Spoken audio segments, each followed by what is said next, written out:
ఆయన వ్రాశారు, అది నువ్వు రాశావు. ఎందుకంటే మీరిద్దరుగా ఉన్నారు.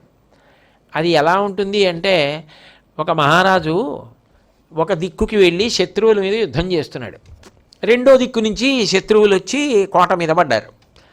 అప్పుడు ఈ మహారాణి చూసి, మీ నాన్నగారే రావాలేంట్రా, నువ్వు ఉన్నావు కదా, నువ్వు వెళ్ళి వాళ్ళ మీద యుద్ధం చేసి గెలింది. అప్పుడు యువరాజు వెళ్ళి వాళ్ళ మీద యుద్ధం చేసి గెలిచాడు. భర్తగారు వచ్చే లోపల యువరాజుని పిలిచి యుద్ధానికి పంపి కోట సంరక్షించుకున్న మహారాణిలాగా ఆవిడ శంకరుడు చేసినటువంటి సౌందర్యలహరిని కొంత నందీశ్వరుడు తీసేసేటట్టుగా చేసి శంకరాచార్యులు వారి చేత పూర్ణ చేయించేసింది.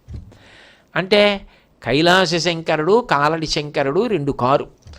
శిఖరిణి వృత్తంలో రాశారు, ఇక సాహిత్యంలో, సంస్కృతంలో ఇక అటువంటి గ్రంథం లేదు.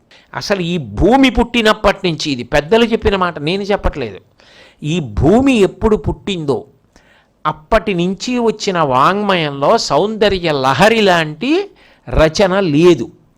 ఆ తర్వాత ఇక రాలేదు, వస్తుందన్న నమ్మకం లేదు. మళ్ళీ శంకరాచార్యులు వారు అవతారం వస్తే చెయ్యాలేమో అంతే.